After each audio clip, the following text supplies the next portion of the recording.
Selamat pagi, nama saya Nurlina Arni dengan nombor kad matrik RCB 24702006. Hari ini saya akan membentangkan tugasan bagi kursus ETME 3113. Tajuknya adalah Inovasi Bahan Bantu Mengajar dalam Aktiviti Pengajaran dan Pembelajaran Membaca Sekolah Rendah.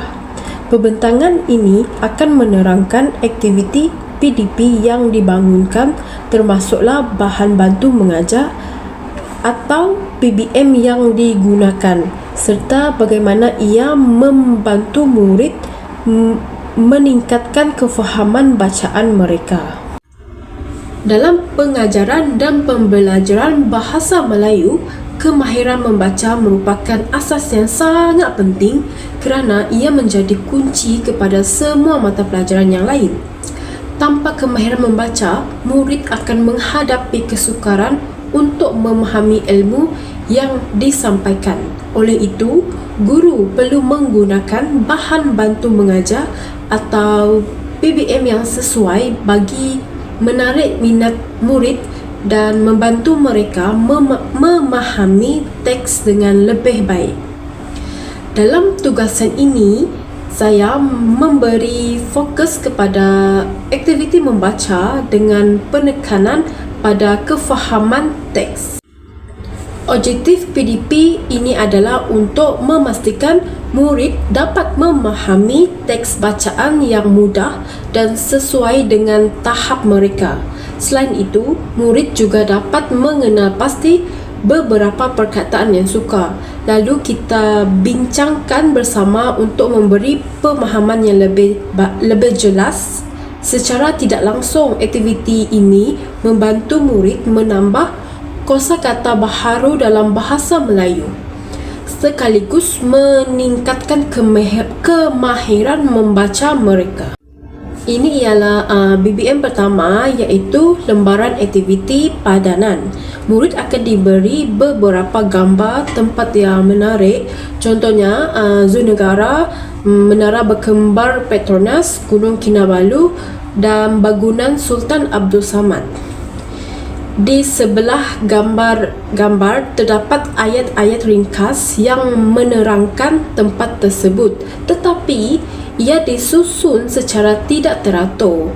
Murid akan diminta memadankan gambar dengan ayat yang sesuai.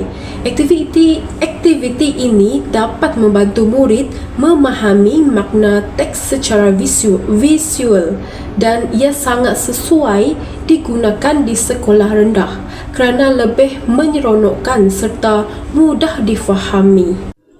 BBM kedua ialah petikan ringkas. Dalam petikan ini, saya tandakan beberapa perkataan yang sukar seperti habitat, mercutanda dan terkenal. Murid akan membaca petikan ini secara bergilir, kemudian mereka bincangkan maksud perkataan yang telah ditandakan.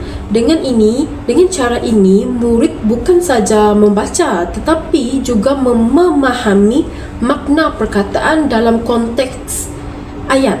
Aktiviti ini membantu murid membina kefahaman yang lebih mendalam dan menambah kosakata baharu.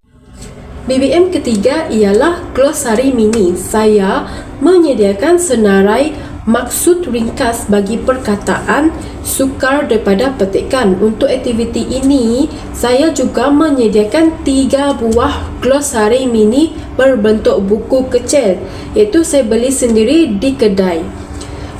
Murid akan dibahagikan kepada kumpulan dan setiap kumpulan akan menggunakan satu glosari mini untuk mencari maksud perkataan.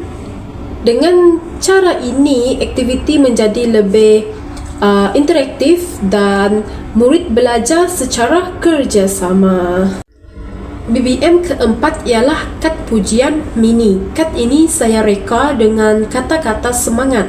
Apabila murid berjaya membaca atau menjawab soalan dengan betul, mereka akan menerima kad ini sebagai ganjaran.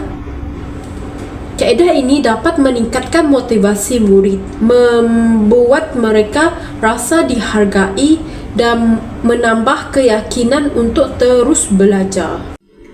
Antara cabaran yang akan dihadapi ialah masa untuk menyediakan BBM. Saya perlu cari gambar yang sesuai, sediakan petikan dan cari glosari mini di kedai. Itu akan mengambil masa sedikit sebelum PDP dijalankan. Selain itu, kawalan masa dalam kelas juga mencabar. Kadang-kadang murid ambil masa yang agak lama untuk menandakan gambar atau membaca petikan.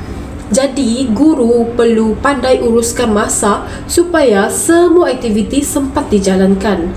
Bagi penilaian pula, saya menilai kepada 3 aspek sahaja. Pertama, murid membaca petikan dengan betul. Kedua, murid berjaya menandakan gambar dengan ayat yang sesuai. Dan yang terakhir iaitu ketiga, murid dapat mencari maksud perkataan sukar yang telah disorotkan dalam petikan. Dari sini, guru dapat menilai sejauh mana kehebatan murid.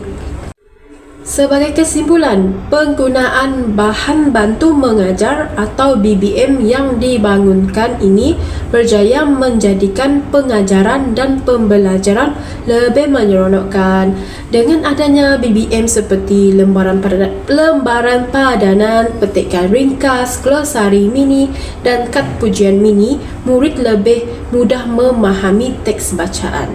Selain itu juga, mereka juga bersemangat kerana mendapat galakan melalui elemen motivasi. Aktiviti ini sebenarnya memang sesuai dilaksanakan di sekolah rendah kerana tahap murid ketika ini lebih sukar kepada bahan yang visual, ringkas dan interaktif. Guru boleh menambah baik BBM ini mengikut tahap murid untuk menjadikan pembelajaran lebih berkesan.